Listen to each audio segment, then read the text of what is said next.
बिस्मिल्लाहिर्रहमानिर्रहीम। अस्सलाम वालेकुम। मां आहियां सबा बलोच अॼु जे हिकु नए टॉपिक सां गॾु। अॼु जो जेको असांजो टॉपिक आहे उहो तमामु अहम आहे। अॼु टॉपिक जेको आहे सूफ़ी शाइनात शहीद जे हवाले सां आहे, जंहिंमें असां उनजो तारुफ़ ऐं उनजी शहादत ऐं उनजो जेको आहे शहादत कीअं थिए इहो सॼो कुझु पढ़ंदासीं।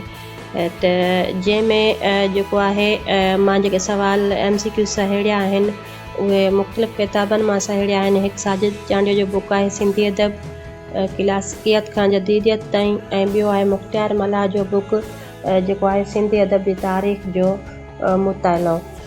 इन मां जेके आहिनि मां सवाल खयां आहिनि। जेका थी सघे थी त मतिलबु हिन में का कमी पेशी हुजे, जेकॾहिं का ग़लती हुजे त तव्हां मूंखे कमेंट लाज़मी कजो, ऐं मूंखे हौसला अफ़ज़ाई जे लाइ तव्हां कमेंट बि कंदा कयो त जीअं इन खां या बहितरी कीअं आणिजे सघे, त इन खां बहितर वीडियो मां कीअं ठाहियां या कहिड़े टॉपिक ते मां वीडियो ठाहियां, उन हवाले सां जेकॾहिं तव्हां मूंखे ॿुधाईंदव त अञा बि वधीक सुठो थी वेंदो। हलूं था पंहिंजे टॉपिक जी तरफ़। सूफ़ी शाह इनायत शहीद जेके हुया उहे ॿिनि दौरनि सां वास्तो रखनि पिया, हिकु मुग़ल दौर ऐं हिकु कल्होड़ा दौर। सूफ़ी शाह इनायत जेको हुयो मुग़ल दौर जो मशहूरु शाइर हुया। उन में जेके कल्होड़ा हुया, यार मोहम्मद कल्होड़ो, उन जी जेका आहे सियासत तहत हिन खे धोखे सां जेको आहे घुराए करे शहीद कयो वियो हुयो। उहे कहिड़े तरीक़े सां, त जॾहिं इहो जेको शाह इनायत शहीद आहे उन जेको हिकिड़ो इहो पहिरियों सिंध जो जेको सोशलिस्ट सूफ़ी हुयो, त जेको उन्हनि हुक्मराननि जूं निंड्रूं फिटाए छॾियूं हुयूं, जंहिं हिकु अवामी तहरीक हलाई हुई, जंहिं अवाम खे इनकलाबी सोच ॾिनी हुई सिंधियुनि खे ख़ासि करे, त ऐं इहो नारो बि हयो हुयसि त ज़मीन जेका आहे अलाह ताला जी आहे जो खेॾ सोख आहे। मतिलबु जेको तव्हां हिते जेके हुया हुक्मराननि ऐं जेके ज़िमीदार हुया उहे जेके आहिनि सख़्तु इन जे मुखालिफ़ थी पिया। उन खां पोइ जेको नवाब आज़म हुयो, उन जेके आहिनि उन जी चोरच ते जेके सिंध जा ज़िमीदार हुया इहे बि इन जे मुखालिफ़ थी बीठा हुया। ईअं ई जेका हुयो त यार मोहम्मद कल्होड़ो जेको हुयो उहो बि जेको इन खे साज़िश तहत मुग़ल ते इन खे शहीद कराए छॾियो हुयसि। त हलूं था पंहिंजे MCQs जे तरफ़। जेके अॼु मां MCQ कुझु ख़ासि कढिया आहिनि उन्हनि जे तरफ़ हलूं था, जंहिंमें सवाल नंबर असांजो पहिरियों आहे, सूफ़ी शाह इनायत शहीद कहिड़नि ॿिनि दौरनि सां वास्तो रखे थो? त हिन जो जवाबु आहे मुग़ल ऐं कल्होड़ा दौर सां। हिकु मुग़लनि जो दौर ऐं ॿियो कल्होड़ा दौर सां। मुग़ल जो जेको हुयो मुग़ल दौर ऐं कल्होड़ा जो शुरूआती दौर में जेको हुया इन ॿिनि दौरनि सां वास्तो हुयसि। उन खां पोइ आहे सवाल नंबर असांजो ॿियों, सूफ़ी शाह इनायत शहीद जा वॾा असल किथां जा रहाकू हुआ? त सूफ़ी शाह इनायत जा जेके वॾा हुया उहे उच शरीफ़ जा हुया। सवाल नंबर टियों आहे असांजो, सूफ़ी शाह इनायत शहीद कहिड़े क़बीले सां वास्तो रखंदो हो? त हिन जो जवाबु आहे त उहो लंगा क़बीले सां वास्तो रखंदो हुयो। सवाल नंबर असांजो चौथों आहे, सूफ़ी शाह इनायत शहीद 1065 हिजरी मुताबिक़ कहिड़े ईसवी सन में ॼाओ हो? त हिजरी मुताबिक़ 1065 आहे, त जेको ईसवी सन आहे 1655 ईसवी में आहे।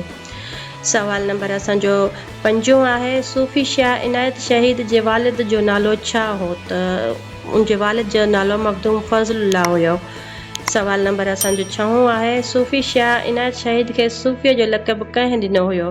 त सैयद अब्दुल मलिक जेको हुयो उन खे सूफ़ी जो लक़ब ॾिनो हुयो। सवाल नंबर असांजो सतों आहे, कहिड़ो शाइर सूफ़ी शाह इनायत जो सख़्तु मुखालिफ़ हो जंहिंजो इज़हार हुन पंहिंजे बैतनि में पुण कयो?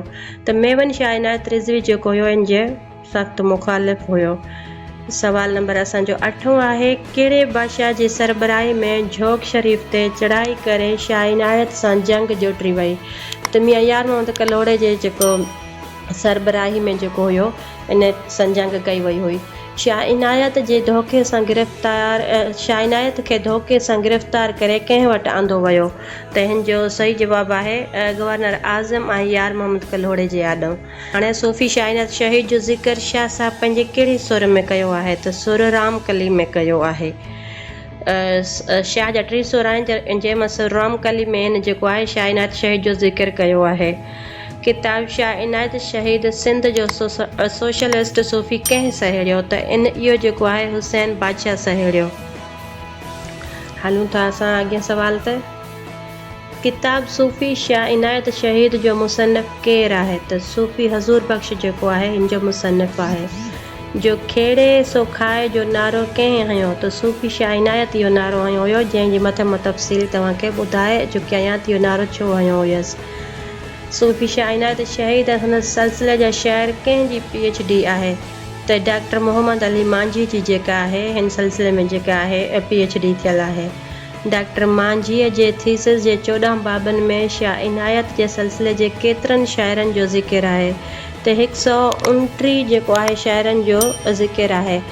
सूफ़ी शाह इनायत शहीद खे 15 सफ़र 1103 हिजरी मुताबिक़ कहिड़े ईस्वी सन में शहीद कयो वियो हुयो त 7 जनवरी 1718 ईस्वी में जेको हुयो शहीद कयो वियो हुयो। हिन खे जॾहिं धोखे सां घुराए करे शहीद कयो वियो हुयो त उन में जॾहिं हिननि खे गिरफ़्तार कयो हुयनि त उन में गिरफ़्तारी वक़्तु जेको हुया संदसि भाउ भाइटे ऐं हिकु पुटु समेत 12 मुरीद बि गॾु हुयसि। ऐं जॾहिं शाह इनायत इहा तहरीक हलाई हुई त उन में 4 महीननि में अटकल जेके हुया 6-7 जेके माण्हू हुया उहे उन्हनि शहीद करे छॾिया हुया।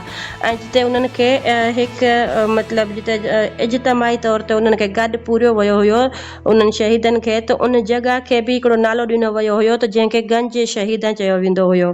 ऐं ॿियो थोरो असां हिकु ॿिए टॉपिक में तमामु जल्द तेसि ताईं इजाज़त ॾींदा। ऐं जेकॾहिं हिकिड़ी तव्हांखे ओके अल्लाह हाफ़िज़।